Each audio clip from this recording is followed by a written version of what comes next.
Oh, hey, YouTube. Welcome to my channel. My name is Chandra Marielle, and you have stumbled across the best YouTube channel that there ever was in the history of mankind. Yeah. So I'm super excited. Some of you guys know that I had a YouTube channel with over 12,000 subscribers, and it got taken down. My whole YouTube channel got taken down because of copyright issues. And that's my fault. I completely take responsibility for that because they had been giving me warnings because the content that I did was like stitch content. Sometimes I just would post other people's content because I wanted to give a message. I wanted to tell people about something. But I know they were targeting me. It's like two things were happening. They were targeting me because the videos that I was what they accused of copyright were all the videos talking about who the true Hebrews were. So I found that very interesting. Yes, they were targeting me, but at the same time, it was still copyright infringement, and they were justified. And so it is what it is, but everything happens for a reason. And that's why when the Bible says, count it all joy, that really is true. Even when something feels like really bad, in the moment, it may feel bad. In the moment, you may be like, oh, why is this happening?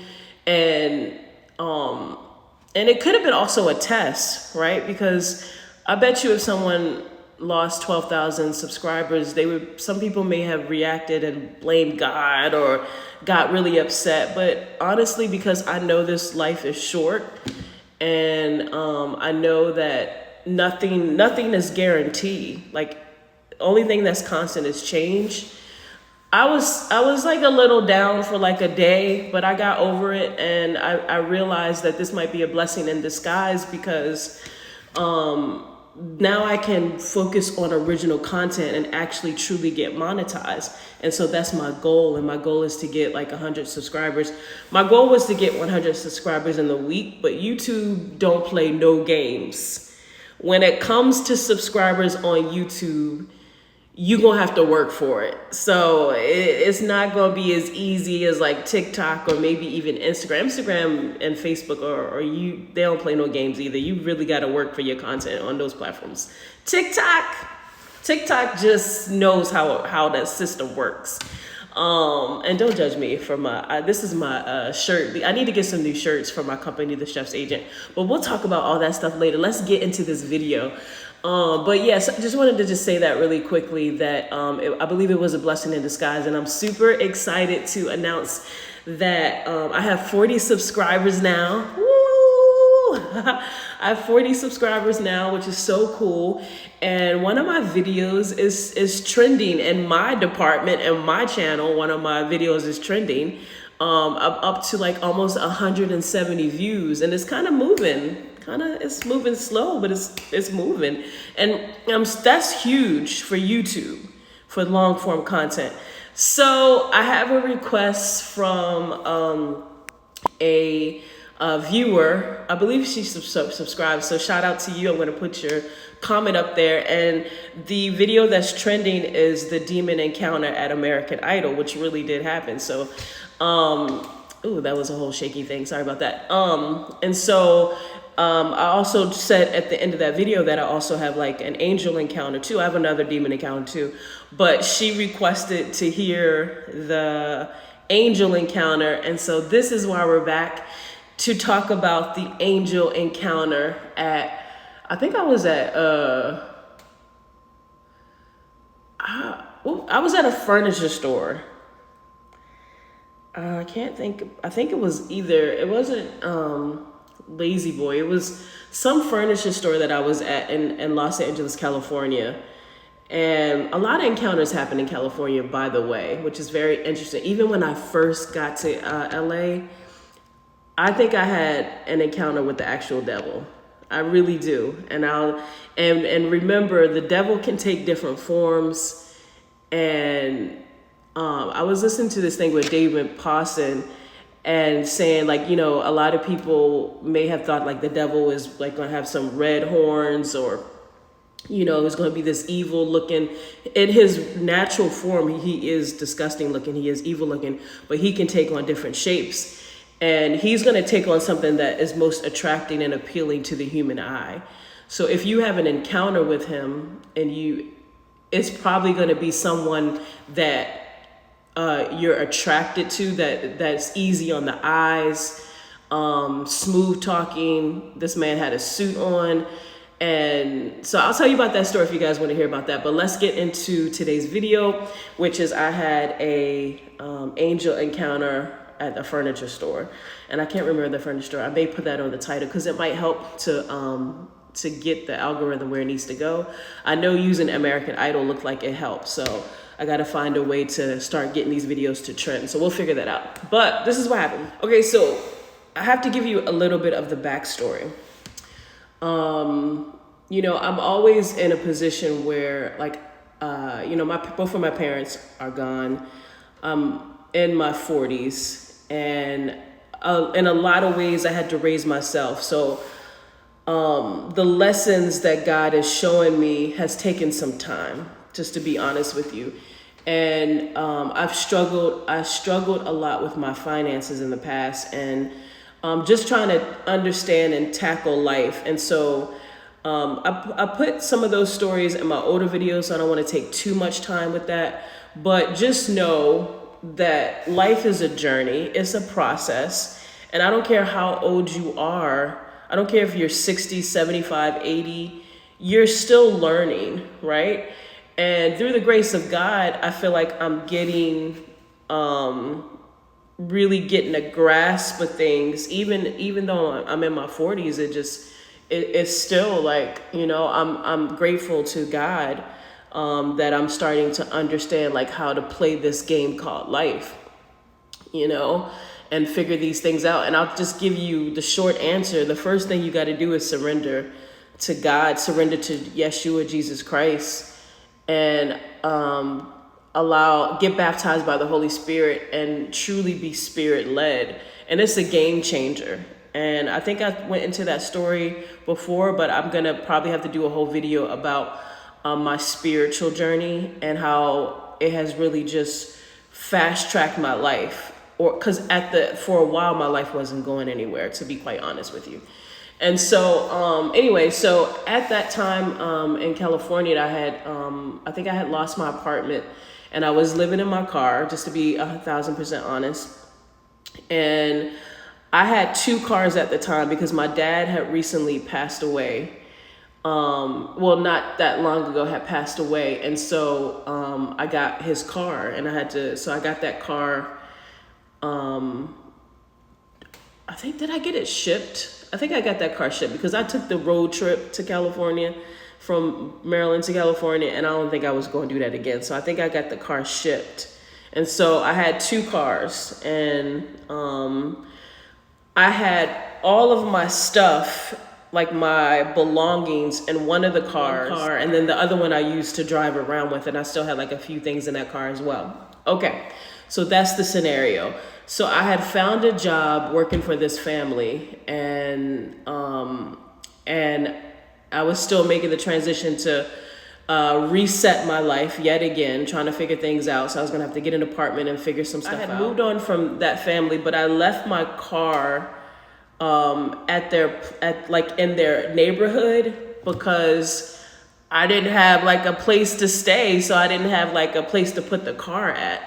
And so I had left the car there. So remember, this car has like all my stuff in it, all my belongings, everything that I had in life was in this car. And so me and a couple friends, we went to this furniture store because I think they were getting married or they just got married. And they went to the furniture store they went to the furniture store for their aunt because she needed a bed, or she was moving or something, and she was going to take that furniture to the place that she moved at.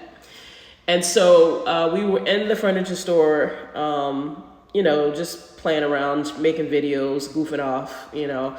And and then they were also looking at furniture and with their aunt, and we were just kind of going around the store. So this man walks in, but the man I recognize. This was the man that the family that I worked for a couple weeks ahead, a couple weeks ago. And I looked at him like, what are you doing here? Because where the house was nowhere near the area that we were in. And it was probably like 45 minutes away. It was about 45 minutes away from where those people lived at. And another thing about which was strange about that man being at the furniture store was that he owned his own business. Like, they had money. He owned his own business, but it was like nowhere near that place. It didn't make sense for this man to be there. Okay. And not only that, it was one other thing that just like, what was he doing there? She had antique furniture. Everything in her house was like vintage or antique. So we were in like a discounted furniture store. These people have like money. Not to say that people with money wouldn't go to a discount furniture store, but the furniture in her house was antique. So, and this is like me going back to the situation. At the time, it was happening so fast that I didn't think about these things till later. And I was like, but it just didn't make any sense when I think back to the situation. That man coming into that furniture store was out of place, okay? So let's keep that in mind. So he came into the store and I was like, oh, like, hey. And he was just like, when are you gonna pick up your car? And I was like, I didn't know when I was gonna pick up my car. I was like, I guess. And he was like, you need to move your car because they're about to tow it or something. And I was like, oh, okay, appreciate you letting me know. And it was almost as if like he just vanished. I don't even remember seeing him walk out. And I'm not saying like he vanished in front of my face. I'm saying like I said goodbye. And then I probably looked at my friends and was like, what is he doing here? And then like he was just gone. It was something like that.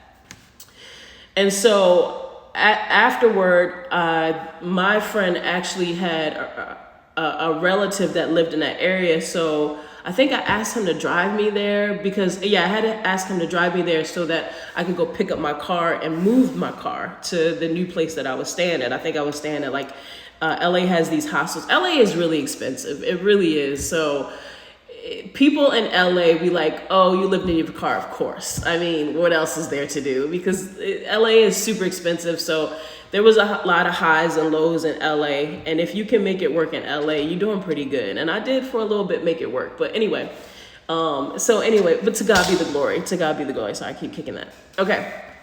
So, where was I? So he was going to take me to go pick up my car. And so when I went to go pick up my car, when we got to the place, there were all these parking signs that said they were going to do construction on that road, or they were about to do some work on that road. And I had something on my car that said you need to move your car or it was going to be towed the next day. So you have to understand, the message came to me the day before they were going to tow my car with all my stuff in it. And if you know anything about getting your car towed, which unfortunately I know too well, if you get your car towed, you get a tow fee.